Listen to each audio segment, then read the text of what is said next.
ಎಲ್ಲಾ ಹಾನಿಯಿಂದ ಕೂದಲನ್ನು ರಕ್ಷಿಸುತ್ತೆ. ಬರೀ Amrut noni reach root premium hair oil. Pen drive ಪ್ರಕರಣದಲ್ಲಿ ಇದ್ದಿದ್ದು ಬರೀ 2-3 ವಿಡಿಯೋಗಳಲ್ಲ, ಅಲ್ಲೊಂದು 2,000ಕ್ಕೂ ಅಧಿಕ ವಿಡಿಯೋಗಳಿದ್ವು ಅನ್ನೋದು ಮಾಹಿತಿ. ಪೆನ್ ಡ್ರೈವ್ನ ಮತ್ತಷ್ಟು ವಿಡಿಯೋಗಳ ಬಗ್ಗೆ ಮಹಿಳಾ ಆಯೋಗ ಆತಂಕ ವ್ಯಕ್ತಪಡಿಸಿದೆ. ಪೆನ್ ಡ್ರೈವ್ನಲ್ಲಿರುವಂತಹ ಮತ್ತಷ್ಟು ವಿಡಿಯೋಗಳು ವೈರಲ್ ಆಗದಂತೆ ತಡೆಗೆ ಕ್ರಮ ವಹಿಸಿ ಅಂತ ಕೇಳಿಕೊಂಡಿದ್ದಾರೆ. ಸೈಬರ್ ಕ್ರೈಮ್ಗೆ ತಲುಪಿದ ಸಂಸದ ಪ್ರಜ್ವಲ್ ರೇವಣ್ಣ ಪೆನ್ ಡ್ರೈವ್ ಪ್ರಕರಣ, ಮಹಿಳೆಯರ ರಕ್ಷಣೆ ದೃಷ್ಟಿಯಿಂದ ವಿಡಿಯೋವನ್ನ ಹೆಚ್ಚು ಶೇರ್ ಆಗದಂತೆ ಕ್ರಮ ವಹಿಸಿ. ಈ ಬಗ್ಗೆ ವಿಶೇಷ ತನಿಖಾ ತಂಡ ರಚನೆ ಮಾಡುವಂತೆಯೂ ಕೂಡ ಆಯೋಗ ಮನವಿ ಮಾಡಿಕೊಂಡಿದೆ. ಸೈಬರ್ ಕ್ರೈಮ್ ತಜ್ಞರ ಜೊತೆ ಮಾತುಕತೆ ಮಾಡೋದಕ್ಕೆ ಮಹಿಳಾ ಆಯೋಗ ಸಿದ್ಧತೆ ಮಾಡಿಕೊಳ್ತಾ ಇದೆ. ವಿಡಿಯೋ ವೈರಲ್ ಮಾಡುವವರ ವಿರುದ್ಧ ಕ್ರಮಕ್ಕೆ ಆಯೋಗ ಮುಂದಾಗಿದೆ. ಯಾರೂ ಈ ವಿಡಿಯೋಗಳನ್ನ ಶೇರ್ ಮಾಡಬಾರ್ದು, ಹೆಚ್ಚೆಚ್ಚು ಶೇರ್ ಆಗದಂತೆ ನೋಡ್ಕೊಳ್ಳಿ, ಬೇರೆ ಮಹಿಳೆಯರಿಗೂ ಕೂಡ ಸಂಕಷ್ಟ ಆಗತ್ತೆ ಇದು ಅಂತ ಮಹಿಳಾ ಆಯೋಗ ದೂರು ಕೊಟ್ಟಿದೆ.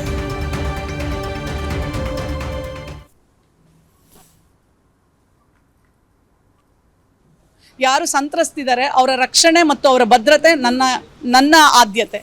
ಮಹಿಳಾ ಆಯೋಗ ಇರೋದೇ ಸಂತ್ರಸ್ತರ ಪರ. ಅವರು ಯಾವುದೇ ಭಯ ಇಲ್ಲದೆ ನಮ್ಮ ಹತ್ರ ಬಂದು ಹೇಳ್ಕೋಬೋದು.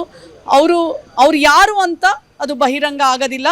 ಇದು ಇವಾಗ ಆಲ್ರೆಡಿ ನಾವು SITಗೆ ವರ್ಗಾವಣೆ ಮಾಡಿರೋದ್ರಿಂದ ಇದು ಸರ್ಕಾರದ ಮೊದಲ ಆದ್ಯತೆ ಆ ಸಂತ್ರಸ್ತೆಯರ ಭದ್ರತೆ ಮತ್ತು ರಕ್ಷಣೆ. ಮಹಿಳಾ ಆಯೋಗದ ಆದ್ಯತೆಯೂ ಸಹ ಅದೇ ಆಗಿರುತ್ತೆ. ಲಕ್ಷ್ಮೀ ನರಸಿಂಹ ಇದ್ರ ಬಗ್ಗೆ ಡೀಟೇಲ್ಸ್ ಕೊಡ್ತಾರೆ. ಲಕ್ಷ್ಮೀ ನರಸಿಂಹ, ಅಲ್ಲಿದ್ದು 2 ಅಲ್ಲ 3 ಅಲ್ಲ 4-5 ವಿಡಿಯೋಗಳಂತೂ ಅಲ್ವೇ ಅಲ್ಲ, 2,000ಕ್ಕೂ ಅಧಿಕ ವಿಡಿಯೋಗಳಿದಾವೆ ಅಂತ ಗೊತ್ತಿದೆ. ಅದೆಲ್ಲ ಶೇರ್ ಮಾಡ್ಕೊಂಡು ಕೂತ್ಕೊಂಡ್ರೆ ಪಾಪ ಅವರ ಗೌರವ ಏನಾಗಬೇಕು? ಇದನ್ನ ನಿಲ್ಸೋದು ಹೇಗೆ? ವಸತಿ ಈಗಾಗಲೇ ಕೂಡ ಏನು ಪ್ರಜ್ವಲ್ ರೇವಣ್ಣ ಅವರದ್ದು ಎನ್ನಲಾದಂತಹ ವಿಡಿಯೋ ಈಗಾಗಲೇ ಕೂಡ ರಾಜ್ಯ ಮಾತ್ರ ಅಲ್ಲ ರಾಷ್ಟ್ರ ಮಟ್ಟದಲ್ಲಿ ಭಾರಿ ಚರ್ಚೆಗೆ ಒಂದು ಕಾರಣವಾದ ಹಿನ್ನೆಲೆ ಈ ಒಂದು ಪ್ರಜ್ವಲ್ ರೇವಣ್ಣ ಅವರೊಂದು ವಿಡಿಯೋಗಳು ಹೇಗೆ ಅದು ಸರ್ಕ್ಯುಲೇಟ್ ಆಗ್ತಾ ಇದೆ, ಯಾವ ರೀತಿ ಶೇರ್ ಆಗ್ತಾ ಇದೆ, ಅದು ಏನು ವಾಟ್ಸಪ್ಗಳಾಗಿರ್ಬೋದು ಇತರೆ ಸಾಮಾಜಿಕ ಜಾಲತಾಣಗಳಲ್ಲಿ ಯಾರು ಶೇರ್ ಮಾಡ್ಕೊತಾ ಇದ್ದಾರೆ ಅವರಿಗೆ ಬಿಸಿ ಮುಡ್ತಕ್ಕಂಥ ಒಂದು ಕೆಲಸಕ್ಕೆ ಈಗ ಮಹಿಳಾ ಆಯೋಗ ಮುಂದಾಗಿರ್ತಕ್ಕಂಥದ್ದು. ಏನಂದ್ರೆ ಮಹಿಳಾ ಆಯೋಗ ಇವತ್ತು ಆ ಸೈಬರ್ ನನ್ನ ಜೀವನದಲ್ಲಿ ನಾನು ಮಾತ್ರವಲ್ಲ, ನನ್ನ ಕೂದಲು ಕೂಡ ಆಗಿರ್ಬೇಕು ಸ್ಟ್ರಾಂಗ್ ಅಂಡ್ ಸ್ಟೈಲಿಶ್. ಬರೀ Amrut noni reach root premium hair oil ನೊಂದಿಗೆ.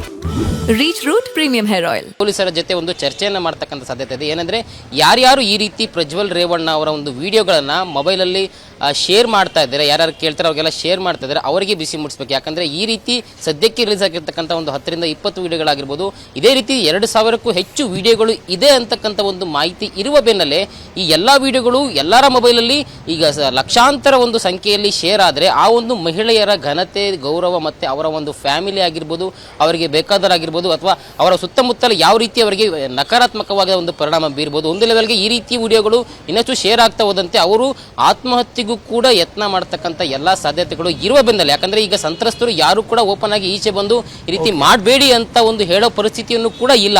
ಸೊ ಈಗಾಗಲೇ ಮಹಿಳಾ ಆಯೋಗ ಈ ರೀತಿ ಒಂದು ಚಿಂತನೆಗೆ ಮುಂದಾಗಿದೆ. ಸೈಬರ್ ಪೊಲೀಸರ ಜೊತೆ ಒಂದು ಚರ್ಚೆಯನ್ನು ಮಾಡಿ ಯಾವುದೇ ಕಾರಣಕ್ಕೂ ಈ ಒಂದು ವಿಡಿಯೋಗಳು ಶೇರ್ ಆಗದಂತೆ ಕಟ್ಟುನಿಟ್ಟಾಗಿ ಒಂದು ನಿಗಾ ಇಡಬೇಕು ಅನ್ನೋ ಒಂದು ಚಿಂತನೆಯನ್ನು ಕೂಡ ಆಯೋಗ ಮಾಡಿದೆ. Vasudev, okay, thank you Lakshmi. ಅನುಕ್ಷಣದ ಸುದ್ದಿಗಳಿಗಾಗಿ Vistara news YouTube channel subscribe ಮಾಡಿ.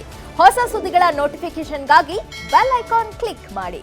ಲೇಟೆಸ್ಟ್ ಅಪ್ಡೇಟ್ಸ್ಗಾಗಿ www.vistaranews.com ವೆಬ್ಸೈಟ್ಗೆ ವಿಸಿಟ್ ಮಾಡಿ.